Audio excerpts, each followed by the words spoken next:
memang dari keturunan Nabi Hud yang berasal dari Yaman. Nah, sampai sekarang Pak, di Yaman itu ada satu kompleks makam yang diyakini sebagai makam Nabi Hud. Tapi itu tentu tidak bisa diverifikasi ya. Biasanya ada bulan-bulan tertentu mereka memperingati Haul Nabi Hud. Memang orang Arab dari sejarah itu, orang Arab Aliban ini memang di tempatnya Nabi Hud itu. Nah, kemudian ada Arab Musta'ribah. Ada Arab Musta'ribah ini Arab yang keturunan Nabi Ismail. Yang kemarin kita ceritakan, Nabi Ismail yang ditaruh oleh Nabi Ibrahim alaihissalam di lembah Bakkah itu anak keturunan itu. Namanya Arab Musta'ribah. Aslinya bukan orang Arab, orang datang kemudian mengarabkan diri, berasimilasi dan jadi orang Arab. Nah, inilah Arab-Arab yang menduduki wilayah Hijaz, menduduki wilayah di sekitaran Mekah atau sekarang negara modern ini Saudi Arabia dan sebagian Yaman gitu ya. Nah, kemudian bagaimana agama-agama orang Arab itu, suku-suku Arab itu? Kata beliau, kana mu'dhamil Arabi yadiduna bi dini Ibrahim alaihissalam. Mayoritas orang Arab itu beragama dengan agamanya Nabi Ibrahim alaihissalam. Karena tadi awal dari keturunan Nabi Ismail. Mundu an nasya'at dzurriyyatahu fi Makkah.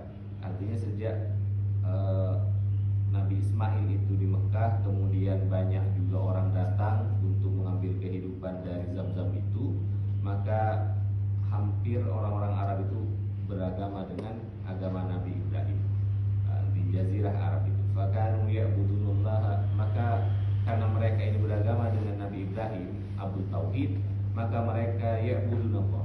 Aslinya mereka itu menyembah Allah. Wa yuwahhiduna, mereka ya hanya menyembah Allah yang esa, mentauhidkan Allah. Wa yaltazimuna bi sya'airi dinil hanif, dan mereka hidup bersyariat dengan agamanya Nabi Ibrahim, agama yang hanif, yang lurus. Hatta qala alaihimul amad wa nasu hadza mimma rukibu. Artinya ini berlaku dari awal sampai nanti di akhir. Tetapi ketika waktu berjalan panjang, ada di antara mereka yang sudah mulai melupakan agama-agama Nabi Ibrahim. Sedikit demi sedikit mulai ditinggalkan. Illa annahu baqiya fihim tauhid. Syariatnya mulai banyak ditinggalkan, tetapi penyembahannya tetap. Belum ada orang Arab itu yang menyembah kepada selain Allah. Awal-awalnya beribadah kepada Allah, hanya syariat-syariatnya mulai ditinggalkan, syariat berkhitan mulai ditinggalkan, mulai dicampur dengan budaya-budaya yang mereka berasimilasi dengan pendatang. Kan kemarin kita sampaikan bahwa Jazirah Arab itu memang strategis karena bisa mengakses ke semua penjuru, ke dekat dengan Afrika. Kemudian mereka juga bersinggungan dengan, bertetangga dengan dua imperium besar, Kekaisaran Romawi dan Kekaisaran Persia. Mereka juga jadi jalur sutra untuk perdagangan. Nah, sehingga memang percampuran budaya itu sudah tidak bisa dihindari lagi. Tapi yang perlu digarisbawahi, orang Arab saat itu dulu itu tetap menyembah Allah, masih monoteisme, tidak seperti kita, tidak pagan ya, seperti di Nusantara menyembah batu dan lain sebagainya. Dulu mereka menyembah Allah saja. Hatta mereka sudah meninggalkan syariat, tapi tetap menyembah Allah.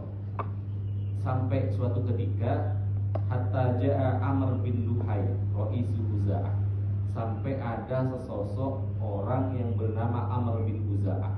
Ini pemimpin yang kabilah Huza'ah, Bani Huza'ah. Wa kana qad nasha'a an amrin 'azim. Dan Amr bin Luhai ini Pak terkenal sebagai orang yang baik, budi pekertinya bagus. Kemudian dia ini terkenal sebagai orang hebat. Minal ma'rufi was shadaqah. Orang ini terkenal jujur, terkenal peduli, dan wal hirsu ala umri. Orang ini pokoknya ahli agama lah kira-kira di zaman itu. Jadi salah satu orang yang mengamalkan agama Nabi Ibrahim, tokoh di antara